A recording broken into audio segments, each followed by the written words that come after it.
Welcome back. I did watch the Danish news 9 p.m. Now it's more than 9:30. Let's read the last one. We should maybe read this one and one more. Then I think we should stop for today. And tomorrow I could read the Nvidia PDF. This one. So actually they are public. They are public on my playlists. So this is just a short one. So let's go to 3 pages. And we have the Nvidia 200 series next. So let's start to read it. Well, that's the first graphic card ever from Nvidia, I think. NV1. Nvidia NV1 /STG 2000 Nvidia old logo.svg. The original Nvidia logo release date May 22, 1995. 1. Codename NV1 API support Direct 3 GNU Store success or EVA 128 support status unsupported. The Nvidia NV1, manufactured by SGS Thomson Microelectronics under the model name STG 2000, was a multimedia PCI card announced in May 1995 and released in November 1995. 2. It was sold to retail by Diamond as the Diamond Edge 3D. The NV1 featured a complete 2D/3D graphics core based upon quadratic texture mapping, RAM or FPM DRAM memory, an integrated 32-channel 350 MIPS playback-only sound card, and a Sega Saturn-compatible joypad port. As such, it was intended to replace the 2D graphics card, Sound Blaster-compatible audio systems, and 15-pin joystick ports, then prevalent on IBM P-compatibles. Putting all of this functionality on a single card led to significant compromises, and the NV1 was not very successful in the market. A modified version, the NV2, was developed in partnership with Sega for the Sega Dreamcast, but ultimately dropped. Nvidia's next standalone product, the Riva 128, focused entirely on 2D and 3D performance and was much more successful. History. Several Sega Saturn games were converted to NV1 compatible formats on the PC, such as Panzer Dragoon and Virtua Fighter Remix. However, the NV1 struggled in a marketplace full of several competing proprietary standards, and was marginalized by emerging triangle polygon-based 2D/3D accelerators such as the low-cost S3 Graphics 6 RGE, Matrox Mystique, ATI Rage, and Rendition Verite V1000 among other early entrants. It ultimately did not sell well, despite being a promising and interesting device. 3. Diamond Edge 3D 3400 NV1's biggest initial problem was its cost and overall quality. Although it offered credible 3D performance, its use of quadratic surfaces was anything but popular, and was quite different than typical polygon rendering.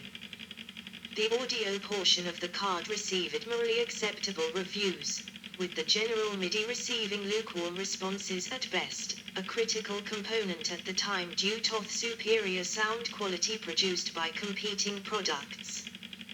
The Sega Saturn console was a market failure compared to Sony's PlayStation or Sega's earlier Sega Genesis, and so the unique and somewhat limiting support of these gamepads was of limited benefit. Nvidia, by integrating all of these usually separate components, raised their costs considerably above what they would have been if the card had been designed solely for 3D acceleration.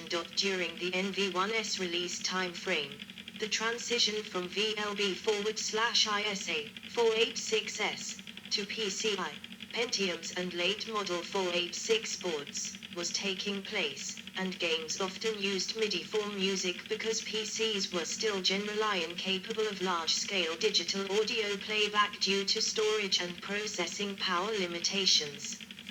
Reaching for the best music and sound quality, and flexibility with MS-DOS audio standards, often required two sound cards be used, or a sound card with a MIDI daughter card connector. Additionally, NV1's 2D speed and quality were not competitive with many of the high-end systems available at the time, especially the critical for games DOS graphics speed. Many customers were simply not interested in replacing their often elaborate system setups with an expensive all-in-one board, and so the heavy integration of NV1 hurt sales simply through inconvenience. Diamond Edge 3D 2120 market interest in the product quickly ended when Microsoft announced the DirectX specifications, based upon triangle polygon rendering. This release by Microsoft of a major industry-backed API that was generally incompatible with NV1 ended Nvidia's shops of market leadership immediately. While demos of quadratic rendered round spheres looked good, experience had proved working with quadratic texture maps was extremely difficult. Even calculating simple routines was problematic. Nvidia did manage to put together limited direct 3D support, but it was slow and buggy, software-based, and no match for the native triangle polygon hardware on the market. Subsequent NV1 quadratic-related development continued internally as the NV2. The NV1. The NV1. Die shot of the NV1. Die shot of the NV1. NV2. Cancelled before completion, NV2 was to be Nvidia's second PC 3D accelerator graphics chip. A successor to the NV1, NV2 built upon its predecessor's unusual quadratic 3D rendering architecture. It was initially considered for use in Sega's Dreamcast console, due to the relationship cultivated between Nvidia and Sega over the porting of Sega Arcade and Saturn console titles over to the PC platform, where similarity in NV1's and Saturn's 3D rendering architecture aided in the porting process.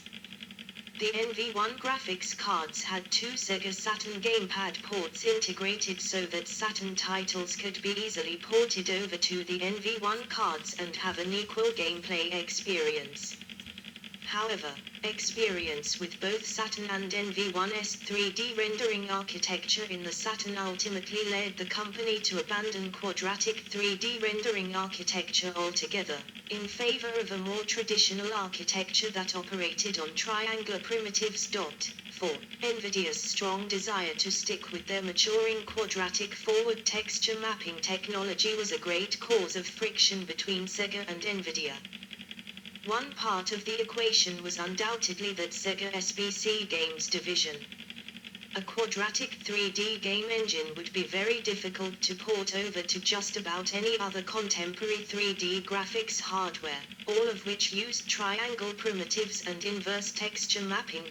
More importantly, although consumer 3D hardware was still in its infancy, there was general consensus within the industry that triangle primitives with inverse texture mapping would be standard going forward. Sega ultimately selected NEC/Video Logic's Power VR2 to power the 3D graphics in its Dreamcast console.